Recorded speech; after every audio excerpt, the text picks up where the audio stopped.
El timbre rompió la noche, y la viuda de 63 años abrió la puerta. La más joven llegó temblando, empapada, con el rostro en estado de shock. Sin hacer preguntas largas, la madre jaló a su hija adentro, le quitó el abrigo pesado, la envolvió en una manta y le puso una taza caliente en las manos. «Respira conmigo». El aire parecía fallar, pero la voz firme la guió. Cuando sus miradas se encontraron, vino la frase que cambia destinos: el marido había vaciado los ahorros, se había llevado la herencia del padre y andaba husmeando en las cuentas de su suegra.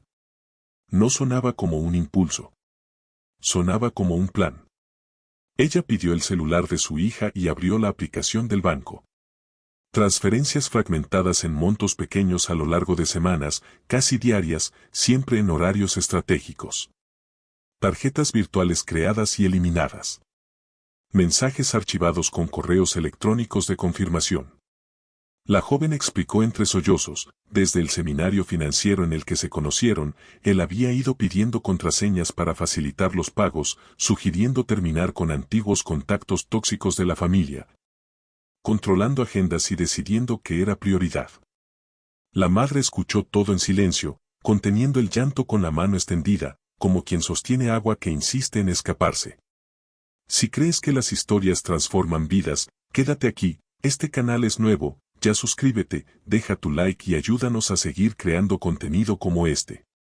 Hubo un instante de recuerdo. En el entierro de su marido, años atrás, les había prometido a sus hijas que mantendría la casa y la seguridad de todas.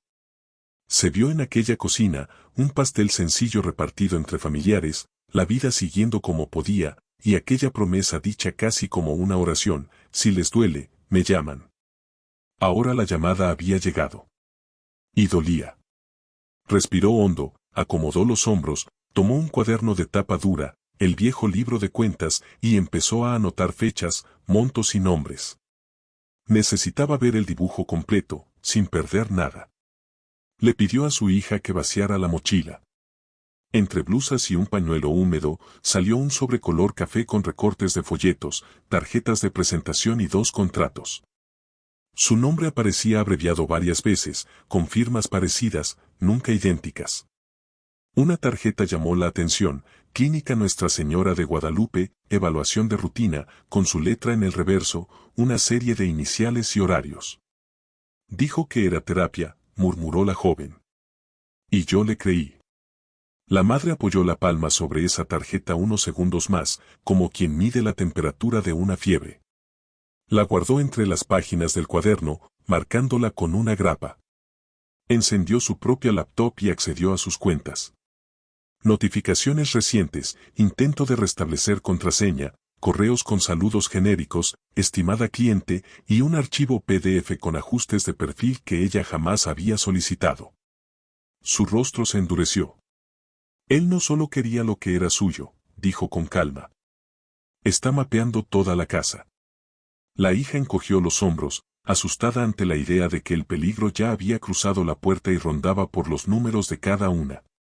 La madre cerró la laptop, se levantó, fue al cuarto a buscar una caja de metal donde guardaba documentos antiguos y regresó con la llave entre los dedos. Abrió la caja sobre la mesa. Actas, testamento de su marido, comprobantes de inversiones. Todo organizado por colores y grapas, un hábito antiguo que siempre le había sacado risas en reuniones familiares. Hoy, ese cuidado servía de escudo. Revisó beneficiarios, buscó autorizaciones, examinó firmas. Si hay una abertura, pensó, él lo intentará. Anotó con letras grandes lo que tendría que hacer al amanecer: bloquear accesos, avisar al gerente, suspender tarjetas adicionales, activar la verificación en 2 pasos. La lista crecía línea tras línea, trayendo la sensación de que, al menos ahí, todavía había suelo firme. Hubo espacio para un hilo de ternura. Recordó a su hija pequeña, con fiebre, pidiendo agua a las 3 de la mañana. En aquella noche lejana, la madre pasó la madrugada contando historias cortas para engañar al reloj del miedo: fingimos que cada hora es un capítulo, y cuando termine el último, te dormirás. Había funcionado. Ahora, repitió la estrategia. Contó una microhistoria de cuando la joven consiguió su primer empleo, de la sonrisa en la escalera, del abrazo apretado. El recuerdo calmó la respiración. Era un truco antiguo, colocar un punto de luz entre dos paredes oscuras para que la mente encontrara camino.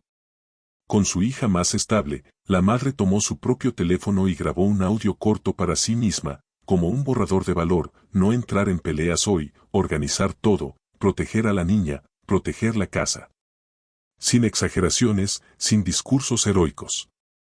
Tareas claras. Luego, eliminó conversaciones antiguas con su yerno, buscó su nombre en el correo y marcó como sospechoso cualquier mensaje con archivos adjuntos de origen extraño. Abrió su agenda y tachó compromisos no urgentes. El mundo podía esperar, ahí había una prioridad absoluta. La joven, por su parte, llevó a la mesa una pequeña cartera con fotos. Una de ellas mostraba el día de la boda, su sonrisa ocupando casi la mitad del retrato, la mirada confiada. Quería tanto que funcionara. La madre no discutió sentimientos. Solo extendió la mano y tocó la esquina de la foto. Lo que es amor de verdad no exige secretos para existir. No había moraleja en la historia, solo la constatación dura que sostiene decisiones difíciles. La hija guardó nuevamente la foto, como quien guarda un objeto que aún le lastima el bolsillo. Al fondo del sobrecolor café, un detalle casi pasó desapercibido: un recibo fechado 2 semanas atrás, pago en efectivo, con una descripción genérica: consultoría. La dirección del despacho correspondía a una colonia que la madre reconocía por noticias sobre estafas. El mismo nombre de un consultor reaparecía en un folleto del supuesto seminario financiero. Las piezas, esparcidas sobre la mesa, empezaban a encajar. La historia que contaba su hija adquiría contornos de método. Y el método, cuando aparece, rara vez trabaja solo.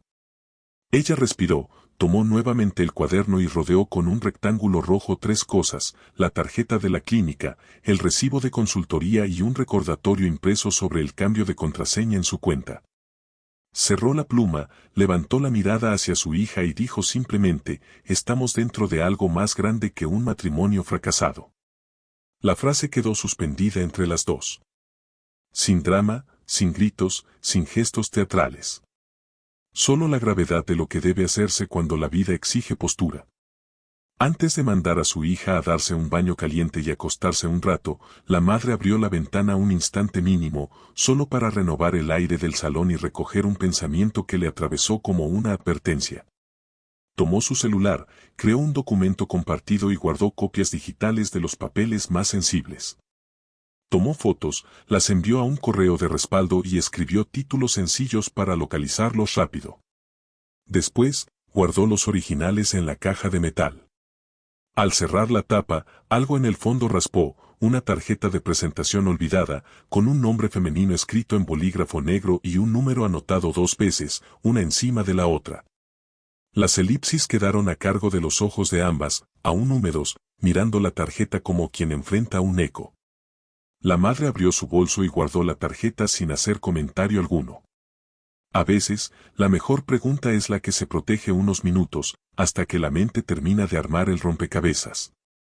Y eso era exactamente lo que ella se proponía hacer: armar, pieza por pieza, sin prisa, sin perder de vista lo esencial: la hija a salvo, la casa a salvo, los documentos a salvo. En silencio, trazó otra línea en el cuaderno.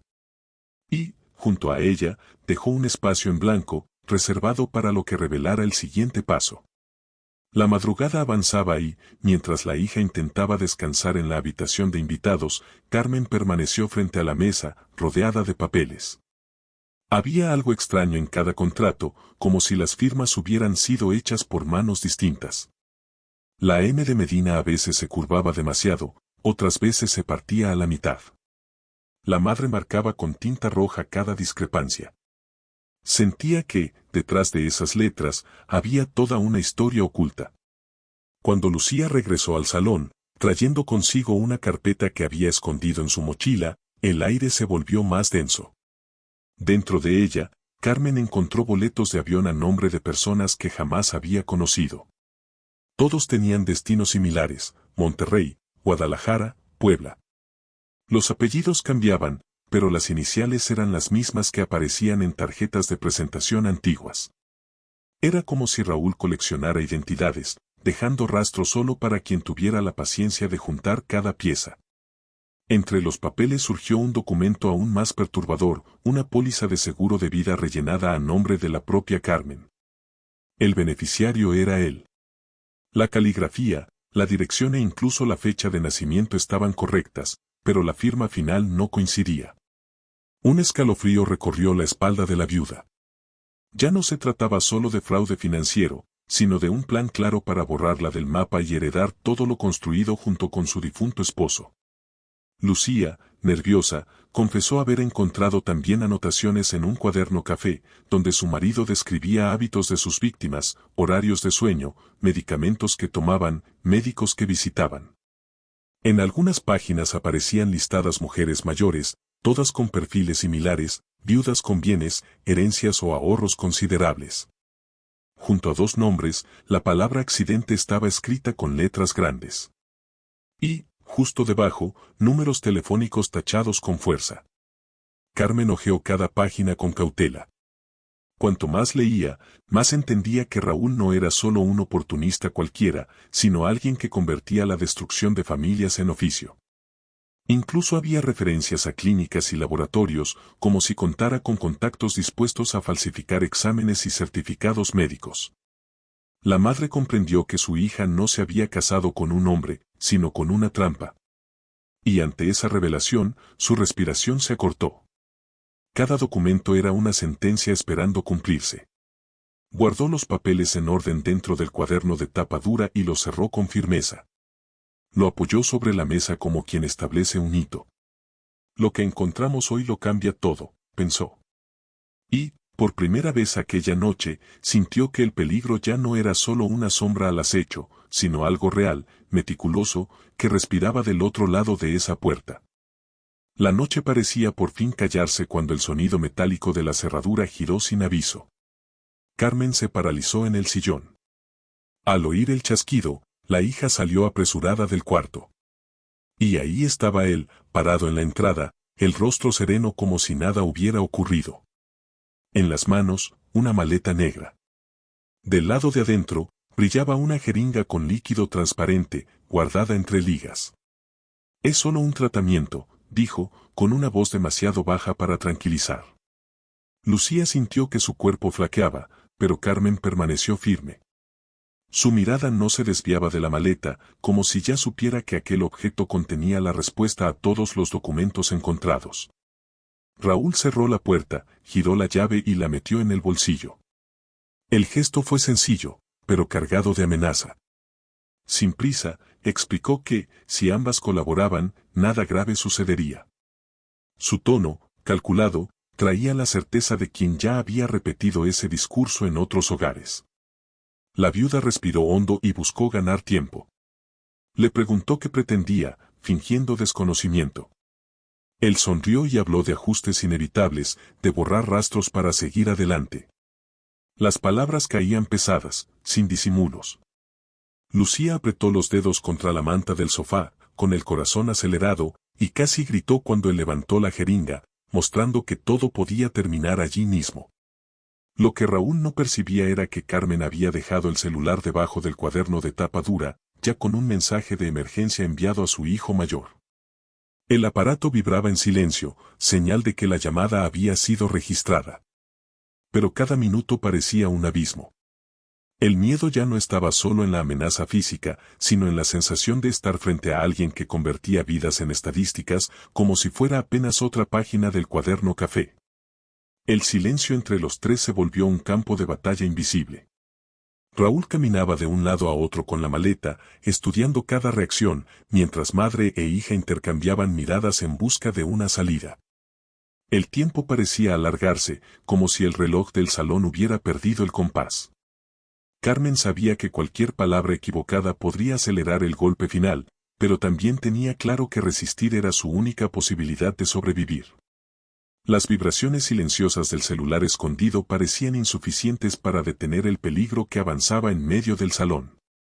Raúl se acercó a Lucía, levantó la jeringa y habló como quien dicta una sentencia. Carmen, inmóvil, intentaba disimular el temblor de sus manos, repitiéndose mentalmente que su hijo ya había recibido la alerta. Y entonces, un sonido inesperado rompió la escena, sirenas rasgaron la madrugada. Primero lejanas, luego cada vez más cercanas, hasta resonar justo frente a la puerta cerrada. Raúl se volvió sobresaltado. La sonrisa de confianza se deshizo. Intentó meter la jeringa de nuevo en la maleta, pero ya era tarde. La puerta fue derribada, policías entraron con armas en alto, y el grito de «alto» retumbó por toda la casa. En segundos, el depredador quedó inmovilizado en el suelo, aún con el bolsillo abultado por la llave robada. Su mirada, antes fría y calculadora, ahora mezclaba furia y derrota. Mientras lo esposaban, las pruebas salieron a la luz.